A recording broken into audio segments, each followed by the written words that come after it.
हम करते हैं शिक्षा मनोविज्ञान से, और इसी की कुछ बातें हमने की थी पिछली जो क्लास में हमने शुरुआत की थी। शिक्षा मनोविज्ञान, एजुकेशनल साइकोलॉजी क्या है? एक ब्रांच है, एक शाखा है, किस विषय की? मनोविज्ञान की। ठीक है, किसकी ब्रांच है? साइकोलॉजी या मनोविज्ञान विषय का नाम आप जानते हो। एज अ सब्जेक्ट आप जितने भी सब्जेक्ट्स को जानते हो, हिस्ट्री हुआ, ज्योग्राफी हुआ, मैथमेटिक्स हुआ, फिजिक्स हुआ, केमिस्ट्री हुआ, ऐसे ही एक डिसिप्लिन या एक सब्जेक्ट का नाम क्या है? साइकोलॉजी। ठीक है, अब साइकोलॉजी अपने आप में एक बहुत वाइड सब्जेक्ट है। वाइड यानी बहुत डिटेल में इसको पढ़ा गया है। अब तक जो रिसर्च हो चुका है वो बहुत सारा है। सबसे बड़ी बात यह है कि इसकी एप्लीकेशन यानी इसकी उपयोगिता या अनुप्रयुक्तता, यानी इसे कहाँ कहाँ उपयोग में लिया जा सकता है, ये अनुप्रयुक्तता बहुत ज़्यादा है इस विषय की। और इसी कारण एक क्षेत्र जहाँ इसको उपयोग में लेते हैं वो कौन सा है? एजुकेशन या शिक्षा। ठीक है, तो हम जब बात करते हैं साइकोलॉजी की तो वहाँ बहुत सारे वेरिएशन हो सकते हैं। जैसे हमने लास्ट क्लास में ही ब्रांचेस की बात की थी, शाखाओं की बात की थी। ठीक है, तो मनोविज्ञान की कई सारी शाखाएं होती हैं। कुछ शाखाओं को शुद्ध मनोविज्ञान कहते हैं, कुछ को अनुप्रयुक्त कहते हैं। पढ़ा था जो लोग थे क्लास में। ठीक है, ये वाली जो शाखा है हम सिर्फ इसी की बात करेंगे, आपको सारी शाखाओं को नहीं पढ़ना है। आपको किसको पढ़ना है? शिक्षा मनोविज्ञान को। ठीक है, ये वाली जो शाखा है ये कैसी है?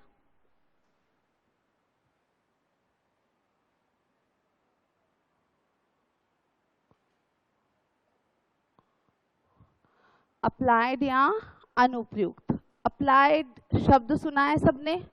भाई इस चीज को अप्लाई कर दो, यानी इसको प्रैक्टिकली यूज ले लो, उसको ही हम अप्लाई कहते हैं। उस केस में मनोविज्ञान या साइकोलॉजी को जब शिक्षा के क्षेत्र में, एजुकेशन के एरिया में प्रैक्टिकली यूज लिया जाता है, उसकी प्रैक्टिकल एप्लीकेशन की जाती है, तो उस ब्रांच को हम पढ़ते हैं जिसको क्या कहते हैं? शिक्षा मनोविज्ञान। अब बेसिकली आपको सिलेबस में जो पहला पॉइंट ही लिख के दिया है वो यही लिख के दिया है कि शिक्षा मनोविज्ञान अर्थ, क्षेत्र, प्रकृति, महत्व। ठीक है, ये पढ़ने के लिए हमको थोड़ा सा किसको समझना होता है? जो मेन सब्जेक्ट है, जिसकी ये शाखा है, मेन सब्जेक्ट कौन सा है? साइकोलॉजी है। इतनी बात तो अभी तक मैं 2-3 बार बोल चुकी कि ये किसकी ब्रांच है? मनोविज्ञान की। ठीक है, हमें समझना है शिक्षा मनोविज्ञान को, लेकिन इसे समझने के लिए हमें थोड़ा सा किसे समझना होता है? मनोविज्ञान को, यानी साइकोलॉजी को। तो अब तक जो बात हो चुकी है वो साइकोलॉजी के बैकग्राउंड के बारे में है, यानी मनोविज्ञान विषय की शुरुआत किस प्रकार से हुई। हर सब्जेक्ट का ओरिजिन की बात होती है नहीं होती। जैसे मान लो मैं ज्योग्राफी, कोई है ज्योग्राफी से बैठा बच्चा? हो ना, बहुत सारे। हाँ, तो भूगोल जब सबसे पहले पढ़ना शुरू करते हैं तो ऐसा कुछ नहीं पढ़ते कि भाई भूगोल विषय की शुरुआत कहाँ से हुई, या पढ़ते हैं? ऐसा नहीं पढ़ते यार, ये स्ट्रेंज सब्जेक्ट है, किसी ने भी नहीं पढ़ा, पीजी में भी नहीं पढ़ा। पीजी में तो पढ़ा होगा ना? हाँ, मेरे को तुमने शौक में डाल दिया था। तो आप कहीं ना कहीं जाके ये पढ़ते हो कि भाई ये विषय वास्तव में अध्ययन की विषय वस्तु कब बना, कब इसको पढ़ा जाने लगा। ठीक है, जब हम सोशियोलॉजी पढ़ते हैं, समाजशास्त्र, वहां भी जब हम शुरू करते हैं तो यही आता है कि भाई आखिर समाजशास्त्र की उत्पत्ति कब हुई, क्यों हुई, कैसे हुई। ठीक है, तो कोई भी सब्जेक्ट हम पढ़ते हैं तो एक बेसिक ये चीज होती है कि ये सब्जेक्ट आया कैसे अस्तित्व में। वही बात किसके बारे में हमने पढ़ी है? मनोविज्ञान के बारे में। तो जब हम इसके अस्तित्व की बात करते हैं कि ये कैसे शुरू हुआ, तो ये एक अन्य विषय की शाखा के रूप में शुरू हुआ।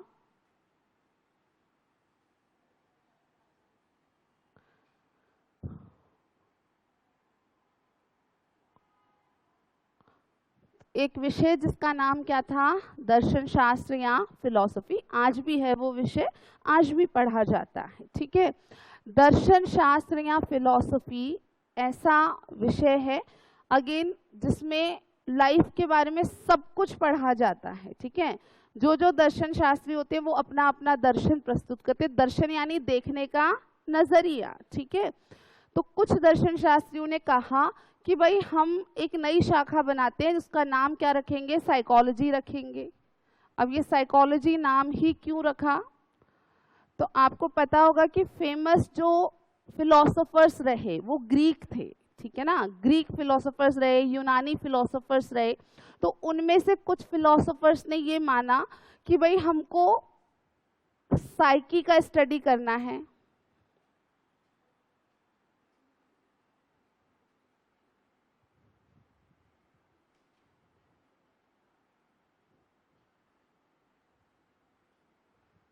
क्या माना कुछ दर्शन शास्त्रियों ने कि हमको साइकी का स्टडी करना है।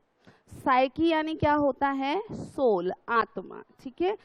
साइकी एंड लोगोस किस भाषा के शब्द हैं, ग्रीक भाषा के। एंड इसमें कोई कंफ्यूजन नहीं है, कोई XYZ ने कुछ और पढ़ा हो तो देयर इज नो कंफ्यूजन। कौन सी भाषा के शब्द हैं ये, ग्रीक भाषा के। और साइकी का मतलब होता है सोल या आत्मा, और लोगोस का मतलब होता है स्टडी यानी अध्ययन। हमारी जो एक स्टोरी लाइन थी वो ये थी कि साइकोलॉजी किससे शुरू हुआ, फिलॉसफी से, ठीक है। कुछ शुरुआती फिलोसोफर्स या बहुत पुराने फिलोसोफर्स, जैसे कुछ नाम आपने सुने होंगे, अरस्तु, सुकरात, प्लेटो, डेमोक्रेटस, ये बहुत ही फेमस कॉमन नाम है फिलोसोफर्स के, ठीक है। तो उन लोगों ने माना कि भाई हमको साइकी का स्टडी करना है, हम सोल के बारे में, आत्मा के बारे में जानना चाहते हैं, तो हम अपना अपना दर्शन प्रस्तुत करेंगे आत्मा के बारे में भी। और उसके लिए हमने अपनी एक ब्रांच बना दी है, उसका नाम क्या रख दिया है, साइकोलॉजी। क्लियर है इतनी सी बात। तो ये था ओरिजिन, शुरुआत किस विषय की, साइकोलॉजी की। तो एक बहुत ही बेसिक सा प्रश्न बनता है कि इस विषय की शुरुआत किस अन्य विषय से हुई, या किस विषय को जनक कहा जाता है मनोविज्ञान का।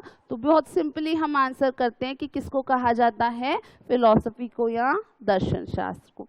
अब शुरुआत तो इस प्रकार से हुई, लेकिन कंटिन्यूटी हमेशा ऐसी नहीं रही। ऐसा नहीं है कि आज भी हम नाम तो यही पढ़ते हैं साइकोलॉजी, और ये ग्रीक के शब्दों से ही बना है, जिसका मतलब सोल है और जिसका मतलब स्टडी है। लेकिन आज अगर आप किसी को बोलते हो, कोई साइकोलॉजी का टीचर है, उसको तुम अगर बोलो, तुमसे पूछे व्हाट इज साइकोलॉजी, एंड तुमने कहा that it is study of soul, यानी आत्मा का अध्ययन है साइकोलॉजी, ऐसा तुमने अगर बताया कि सर आत्मा का अध्ययन होता है मनोविज्ञान, तो वो बोलेगा चपेट पड़ेगी एक ठीक है ना। सीधे बोलेगा नहीं कुछ पढ़ा तूने, इसका मतलब एक चपेट पड़ेगी, तेरे को इतनी सी बात पढ़ के आ गया, आगे कथा कहानी कुछ पढ़ी नहीं तूने। क्यों? क्योंकि आज psychology study of soul consider नहीं किया जाता, ठीक है। तो क्या किया जाता है, तो उसके लिए हमको बात करनी होती है इसमें परिवर्तन की, इसमें बदलाव की। तो ये जब मनोविज्ञान को आत्मा का अध्ययन कहा जा रहा था, ये थी मनोविज्ञान के विकास की प्रथम अवस्था या फर्स्ट स्टेज, ठीक है। इसमें परिवर्तन हुए तब कौन सी स्टेज आई, तब इसको क्या कहा गया,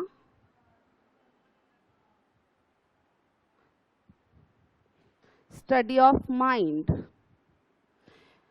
अब ये रीजन क्या हुआ, क्यों स्टडी ऑफ सोल से स्टडी ऑफ माइंड में कन्वर्जन किया गया, क्या कारण था कि भाई स्टडी ऑफ सोल ही क्यों नहीं चलता रहा, स्टडी ऑफ माइंड क्यों किया। आत्मा का अध्ययन ही करते रहते, तुमने शुरू करी थी एक शाखा कि जिसमें हमको सोल को पढ़ना है, साइकी को पढ़ना है, तो क्यों बदलाव करना पड़ा। तो कहा जाता है, अब अपन सब तो थे नहीं वहां पर, ठीक है ना, जो किताबों में लिखा है, जो हमने पढ़ा है, उस आधार पर ये बताया जाता है कि बहुत कोशिश की फिलोसोफर्स ने सोल की स्टडी करने की, आत्मा के बारे में कुछ जानने की, लेकिन किसी ने भी ये तक प्रूव नहीं कर पाया कि सोल होती भी है क्या, ठीक है। खूब कोशिश की भाई आत्मा कैसी होती है, कोई रूप होता है कि नहीं होता, शरीर और आत्मा अलग है या एक ही है, शरीर के मृत होने के साथ आत्मा मृत हो जाती है या बच जाती है, एक शरीर से दूसरे शरीर में जाती है या नहीं जाती है, आज भी ये सवाल ही है, ठीक है। तो यहाँ कोशिशें बहुत हुई, कई सालों तक, सदियों तक ये कोशिश करते रहे अलग अलग फिलोसोफर्स,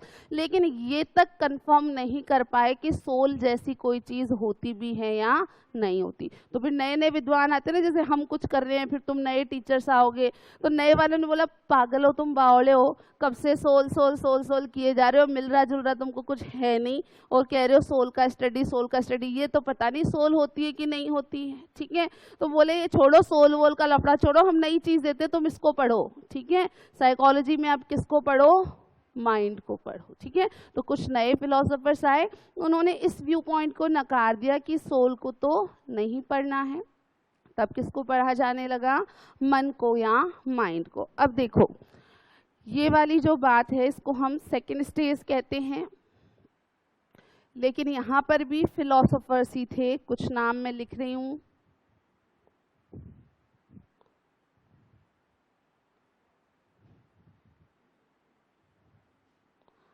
इनको याद करने की कोई खास आवश्यकता आपको है नहीं, फर्स्ट ग्रेड में यहाँ से क्वेश्चन नहीं आएगा, डोंट वरी, ठीक है। बस तुम सोचो कि मैडम ने नाम ही नहीं बताया, तो तुमको लिखाया भी था पहले, इसलिए मैंने बता भी दिया, ठीक है। यहाँ आपको वही नाम याद रखने हैं, डेमोक्रिटस, अरस्तु, सोक्रेट्स, प्लेटो, ठीक है। फिर यहाँ आकर के आपको ये कुछ नए नाम याद रखने, कांट थे, पाम्पोनाजी हैं, हॉब हैं, लिबनिज हैं, तो ये नए फिलोसोफर्स हुए, इनके बाद के फिलोसोफर्स हैं, ठीक है।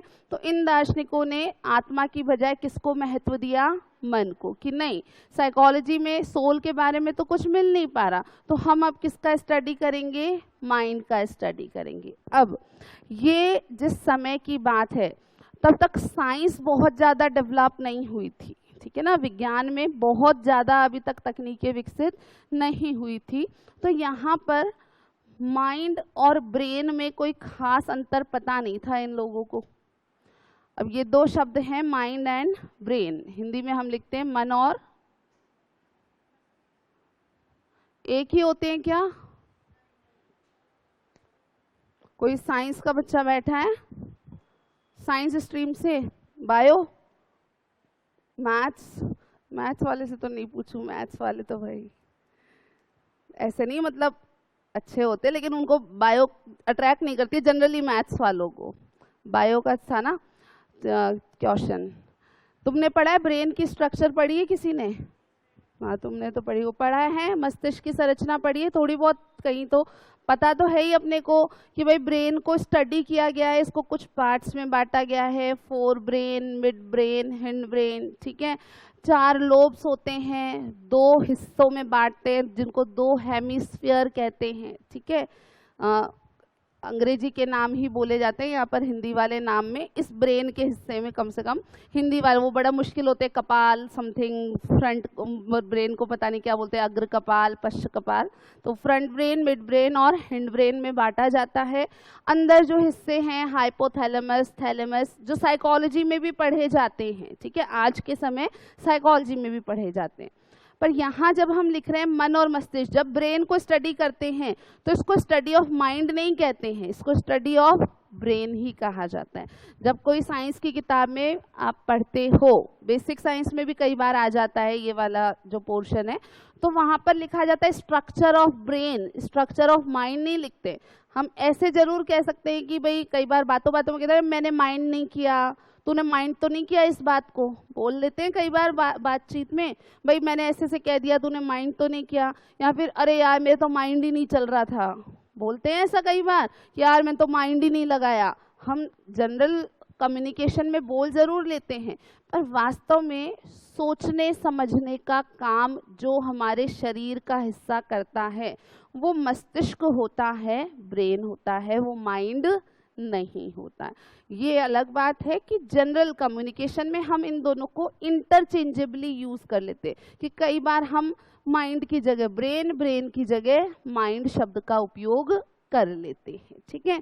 तो यहाँ जब ये कह रहे थे कि भाई मन का अध्ययन करेंगे, तब इनको ब्रेन की कोई खास नॉलेज नहीं थी। इनको क्या था कि भाई हमारा मन होता है कुछ, जो कभी तो कुछ इच्छाएं जताता है, कहते हैं अपन कि ऐसा करने का मन कर रहा है, डांस करने का मन कर रहा है। अभी म्यूजिक चल जाए, ठीक है ना, अभी बड़ी ऐसे कोई रैली वैली कई बार जाती है, कुछ ऐसे होता है, बहुत ढोल नगाड़े बज रहे, तुम बोलो मैडम डांस करने का मन कर रहा है आज तो, ठीक है, तो हम अपनी इच्छा जताने के लिए किस शब्द का उपयोग ले रहे हैं? मन शब्द का, ठीक है। कई बार ऐसा करते हैं, लेकिन वास्तव में सोच के देखो, मन कुछ होता है क्या? फिजिकली कुछ होता है क्या? भौतिक रूप से शरीर के किसी अंग का नाम हम मन लिख सकते हैं क्या? नहीं लिख सकते। इतनी सी बात आपको समझनी है कि ये आत्मा से कहाँ गए थे? मन पर जैसे आत्मा की कोई एग्जिस्टेंस नहीं मिली, कोई अस्तित्व नहीं मिला, ऐसे ही वास्तव में इनको मन नाम की चीज का भी कोई वास्तविक अस्तित्व प्राप्त नहीं हुआ। इतनी सी बात याद रखनी है। आगे करते हैं बात।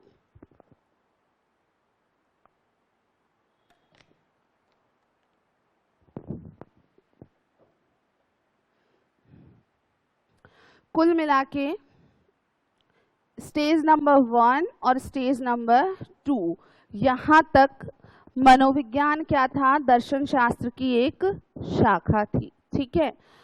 धीरे धीरे इनके बाद में जो अवस्था आई, तब मनोविज्ञान अपने आप में क्या हो गया? स्वतंत्र हो गया, अलग विषय हो गया। दो अवस्थाएं और हैं, एक है थर्ड स्टेज और एक है फोर्थ स्टेज। थर्ड स्टेज में मनोविज्ञान को कहा गया चेतना का अध्ययन। ये सब अच्छे से लिखाया हुआ है, लिखने की टेंशन मत लेना। Study of consciousness. किसी को याद है यहाँ पर कोई एक दो साइकोलॉजिस्ट के नाम लिखाए थे मैंने जो थे क्लास में? याद है किसी को उन्हें एक दो साइकोलॉजिस्ट के नाम? Very good. हाँ, तो ये जो डिवीजन किया कि मनोविज्ञान दर्शन शास्त्र की शाखा नहीं होगा, ये अब एक स्वतंत्र विषय होगा, ये घोषित करने वाले या ये योगदान देने वाले मनोवैज्ञानिक कौन थे? पता है किसी को? उस दिन इंडिकेट किया था मैंने, लिंक नहीं कर पा रहे हो तुम। जेम्स थे क्या? विल्हेम वोंट, जिन्होंने क्या किया था? मनोविज्ञान की प्रथम प्रयोगशाला की स्थापना की थी। याद है ये बात? नहीं याद जिनको, आज ध्यान रखो, आपकी एक नाम याद रखना है, विल्हेम वोंट।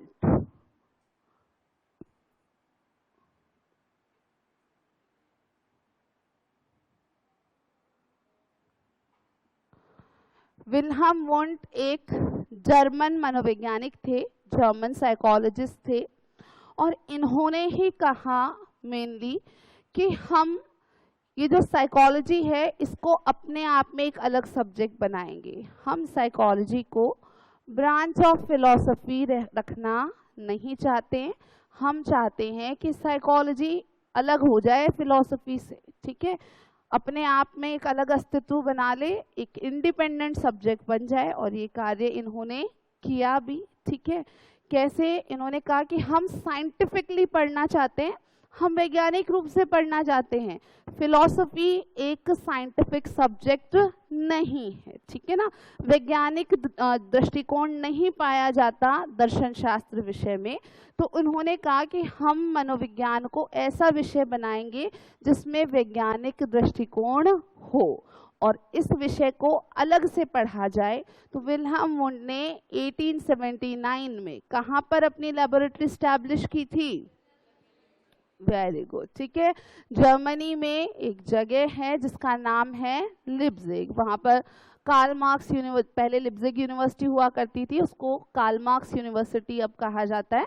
तो वहाँ पर पहली लेबोरेटरी एस्टैब्लिश की। अब देखो चीज़ों को लिंक करो, लैब का मतलब ये थोड़ा ना कि बस लैब ही बनी होगी, बकायदा उसको एज अ डिसिप्लिन शुरू किया गया ना, कि हाँ भाई साइकोलॉजी एज अ सब्जेक्ट शुरू किया जा रहा है, ऐसा सब्जेक्ट है जिसमें लैब है, यानी कि कुछ ना कुछ प्रयोग भी किए जाएंगे।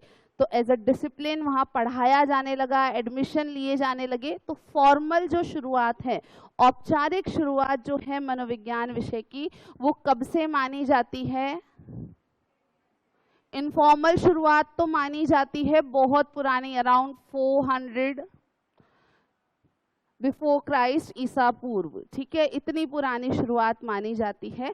लेकिन औपचारिक शुरुआत कब से मानी जाती है? 1879 से, जब मनोविज्ञान की पहली लेबोरेटरी एस्टैब्लिश की। किसने? विल्हेम वुंट ने। इसके अलावा आपको मैंने बताया था कि विलियम जेम्स एक अमेरिकन साइकोलॉजिस्ट थे, उन्होंने भी क्या कहा कि मनोविज्ञान में किसका अध्ययन होगा? चेतना का, ठीक है। इनके एक स्टूडेंट रहे टिचनर, उन्होंने भी कहा कि मनोविज्ञान में चेतना का अध्ययन किया जाएगा, और कुछ और भी साथी थे, ठीक है। वेबर, फैक्नर, हेल्महोल्ट्ज, इनके नाम मैं आगे लिखाऊंगी आपको, जब हम इनको अच्छे से पढ़ेंगे, इनके संप्रदाय को पढ़ेंगे तब लिखाऊंगी, ठीक है। अभी क्या समझना है कि भैया ये परिवर्तन हुए, आत्मा से क्या कन्वर्जन हो गया? मन में, और फाइनली मन से क्या कन्वर्ट हो गया? चेतना। कि भाई नहीं, हम साइकोलॉजी में पढ़ेंगे कॉन्शियसनेस को, चेतना को। अब कॉन्शियसनेस या चेतना की हमने उस दिन थोड़ी सी बात की थी, ठीक है, उसको रिवाइज कर लेते हैं कि जब हम बात करते हैं चेतन या चेतना की, तो जब आप जागृत अवस्था में हैं, जब आपके सेंस ऑर्गन, आपकी ज्ञानेंद्रियां हैं, हमारे पास ज्ञानेंद्रियां सबके पास हैं, कोई तो सो रहा होगा जिसकी जागृत नहीं है अभी हाँ, तो हमारी जो ज्ञानेंद्रियां हैं वो जब रिस्पॉन्ड कर रही हो, यानी कोई भी, जैसे आपके सामने कुछ दिख रहा है तो आपकी आंखें देख रही हैं, या आपकी, यानी आपकी जो आंख है वो क्या कर रही है? अपना काम कर रही है, रिस्पॉन्ड कर रही है। मैं कुछ बोल रही हूँ, आपके कान उस बात को सुन रहे हैं, तो आपके कान भी रिस्पॉन्ड कर रहे हैं, ठीक है।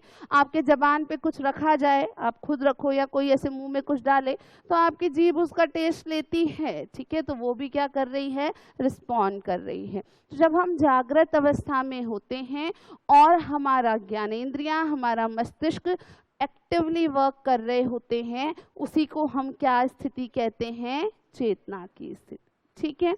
तो भाई चेतना कब नहीं होती है? हमने इस पे भी थोड़ी सी बात की थी क्या?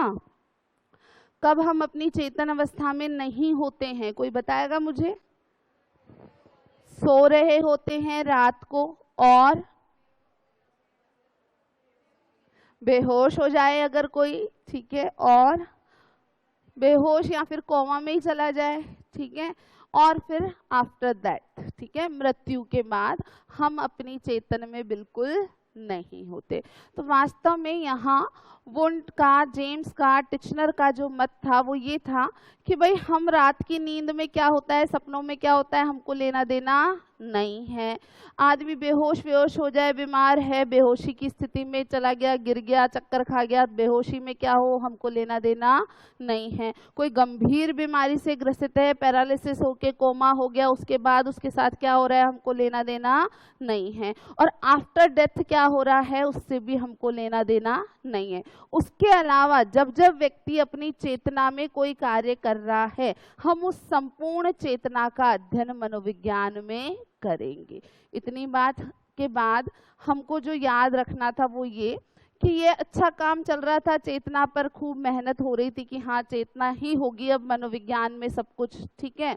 लेकिन तभी चेतना को एक तरीके से चैलेंज देने वाले एक मनोवैज्ञानिक आए, कॉन्शियसनेस को या कॉन्शियसनेस की इम्पोर्टेंस को, उसके महत्व को चैलेंज देने वाले एक मनोवैज्ञानिक आए, जिनका नाम था सिगमंड फ्रॉयड।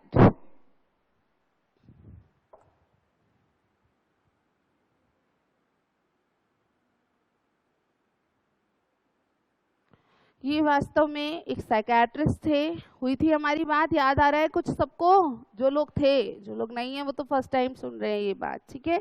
सिगमंड फ्रॉयड एक साइकेट्रिस्ट थे, मनोचिकित्सक थे। इनके पास आते थे मनोरोगी, साइकोलॉजिकली डिसऑर्डर्ड पेशेंट। तो इन्होंने किए केस अध्ययन। किसके केस अध्ययन किए?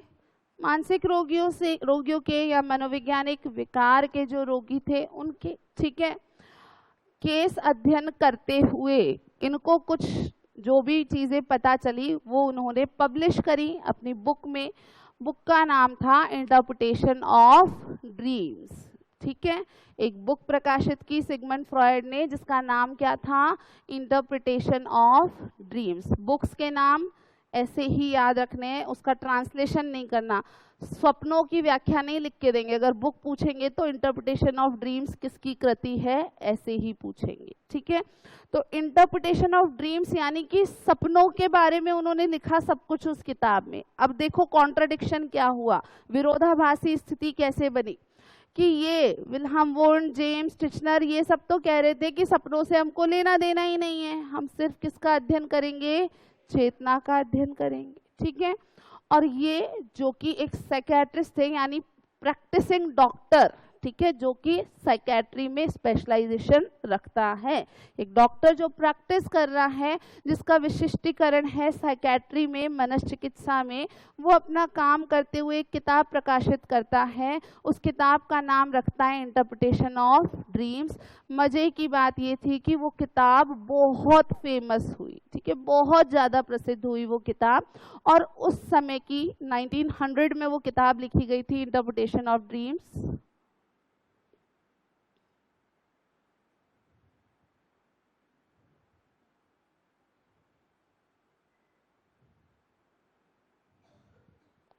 उस समय की बेस्ट सेलर किताब हुई है, ठीक है, उस साल की बेस्ट सेलर यानी सबसे ज़्यादा पढ़ी जाने वाली किताब ये रही। तो ऑब्वियसली एक प्रभाव पड़ा कि यार ये तो कुछ और ही कह रहे, तो आदमी जो है, डॉक्टर साहब जो हैं, ये तो सपनों को बहुत इंपॉर्टेंट बता रहे हैं और सपनों की व्याख्या कर रहे इतने डिटेल में, अपने इतने सारे केस अध्ययन लिख करके दिए हैं उस किताब में कि ये केस आया, उसकी ये समस्या थी, उसका मैंने ऐसे ट्रीटमेंट किया, ये समस्या ऐसे निकल के आई, मुझे पता चला उसके अचेतन में ये छुपा हुआ है, उसने अंततः अपने अचेतन से ये बात मुझे बताई। ऐसे बहुत सारी चीज़ें वहाँ लिखी और बार बार सपनों के कॉन्टेक्स्ट में रेफरेंस किसका दिया? ड्रीम्स के कॉन्टेक्स्ट में रेफरेंस किसका दिया? अचेतन का, ठीक है। और साथ ही ये भी लिखा कि ओवरऑल हमारे बिहेवियर में जो सबसे इम्पोर्टेंट प्रभाव होता है वो किसका होता है? अचेतन का। कि हम ज़्यादा समय चेतन में कार्य करते हैं, लेकिन हमारे संपूर्ण व्यवहार पर सबसे ज़्यादा प्रभाव किसका होता है? अचेतन का। कॉन्ट्राडिक्टरी बात है, विरोधाभासी बातें हो गई। यहाँ विल्हम वुंड जिन्होंने मनोविज्ञान को एक विषय के रूप में स्थापित किया, वो तो कह रहे थे कि चेतना बहुत महत्व रखती है। वहीं सिगमंड फ्रॉयड जो कि एक मनोचिकित्सक थे, उन्होंने अपने विचार प्रस्तुत किए कि चेतना के अलावा अचेतन की स्थिति भी होती है और अवचेतन भी कुछ होता है, वो हम डिटेल में आगे पढ़ेंगे, ठीक है। और साथ ही ये कह रहे हैं कि भाई अचेतन का बहुत गहरा प्रभाव पड़ता है और किसी भी साइकोलॉजिकली डिसऑर्डर्ड व्यक्ति को, मनोवैज्ञानिक विकार से ग्रसित रोगी को अगर हम सही करना चाहते हैं, उसका ट्रीटमेंट करना चाहते हैं, तो हमें किसके बारे में अध्ययन करना पड़ेगा? अचेतन के बारे में। तो एक बहुत बड़ा हम कहें झटका लगा इस बात को कि मनोविज्ञान में सिर्फ चेतना का अध्ययन होगा, क्योंकि सिगमंड फ्रॉयड चेतना से भी ज़्यादा महत्वपूर्ण किसको बता रहे थे? अचेतन को। और फाइनली एक और बदलाव होता है मनोविज्ञान में, चेतना के साथ अचेतन को और अन्य जो स्थितियां हैं जैसे अवचेतन है, सभी को शामिल कर लिया जाता है और मनोविज्ञान को बना दिया जाता है व्यवहार का विज्ञान।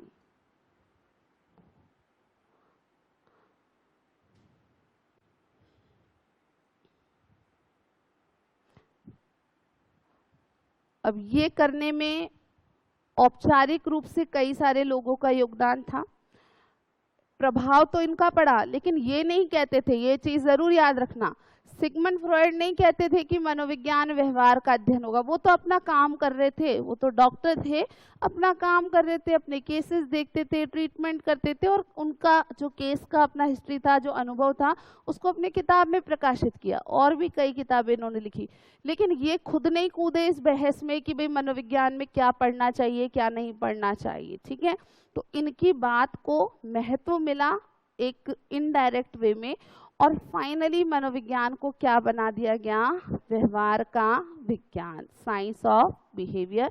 तो इन ऑल 4th स्टेज आपने देखा, फर्स्ट आपने देखी थी स्टडी ऑफ सोल थी, सेकंड क्या हो गई थी, स्टडी ऑफ माइंड, थर्ड थी स्टडी ऑफ कॉन्शियसनेस, और फोर्थ क्या हो गई, स्टडी ऑफ बिहेवियर या साइंस ऑफ बिहेवियर। यहाँ पर हमने कुछ लोगों की नाम, कुछ किताबें लिखी थी, किसी को याद है कोई एक किताब का नाम मैंने बताया हो तुमको 4थी स्टेज में, कोई याद है एक का नाम कुछ तुमने लिखा हो, लिखाए तो थे, आई एम वेरी श्योर ना लिखाए हैं।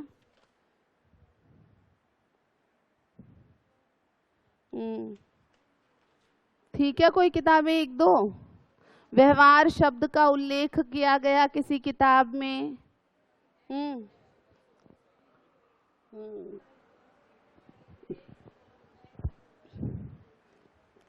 विलियम मैकडूगल का नाम आपने लिखा था, ठीक है, कि उन्होंने अपनी पुस्तक फिजियोलॉजिकल साइकोलॉजी में, अब ये फैक्ट है, तुम उनने सुने तो भी याद नहीं हो जाएंगे एक बार में, तुम आज पहली बार सुन रहे हो तो भी तुम जब तक खुद पढ़ के अच्छे से नहीं करोगे याद नहीं हो जाएंगे। इस पूरे पोर्शन में तथ्य कई सारे हैं, ठीक है। तो एक जनरल स्टोरी मैंने पूरी कवर कर दी है जो हमारी डिस्कस हुई थी। अब एक फैक्ट जैसे कि विलियम मैकडूगल की 2 किताबों के नाम तुमने लिखे थे, एक तो थी फिजियोलॉजिकल साइकोलॉजी और एक थी इंट्रोडक्शन टू सोशल साइकोलॉजी। एक थी 1905 में, दूसरी थी 1908 में।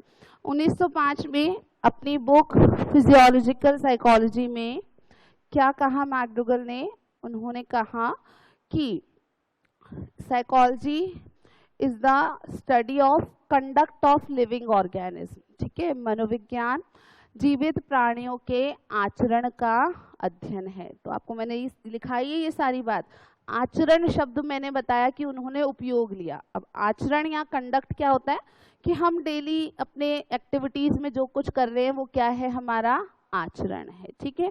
और इसी को थोड़ा सा चेंज किया 1908 में अपनी book an introduction to social psychology में। वहां उन्होंने कहा कि मनोविज्ञान जीवित प्राणियों के व्यवहार का अध्ययन है। तो आचरण शब्द की जगह 1908 में मैकडूगल ने मनोविज्ञान की परिभाषा में व्यवहार शब्द का सर्वप्रथम उपयोग किया था, ठीक है। ये एक सीधा सीधा तथ्य है, फैक्ट है, अगर पूछा जाता है तो याद रखना है। नेक्स्ट बात हमने कही थी कि व्यवहार का विज्ञान, इसको बनाने वाले में जो औपचारिक रूप से सबसे बड़ा योगदान माना जाता है वो किसका होता है, जेबी वॉटसन का। जेबी वॉटसन एक अमेरिकन साइकोलॉजिस्ट थे, इन्होंने ही वास्तव में व्यवहारवाद की, बिहेवियरिज्म की शुरुआत मनोविज्ञान में की थी। बिहेवियरिज्म क्या कहता है, सबसे बड़ी बात तो यही कहता है कि मनोविज्ञान व्यवहार का सकारात्मक विज्ञान है। Psychology is the positive science of behaviour, मनोविज्ञान व्यवहार का सकारात्मक विज्ञान है, ठीक है। ये बातें हमने की थी। फिर मैंने आपको कहा कि हमें क्या समझना चाहिए, व्यवहार शब्द को समझना चाहिए। हुई थी हमारी बात। क्या पक्ष बताए थे व्यवहार के, किसी को याद है? व्यवहार के कितने पक्ष बताए थे? 3 बताए थे। कौन कौन से थे 3? 2 ही आए। कॉपी से देख के बता रही हो? कुछ नहीं पढ़े हो तुम ये 2-3 क्लास को, है ना?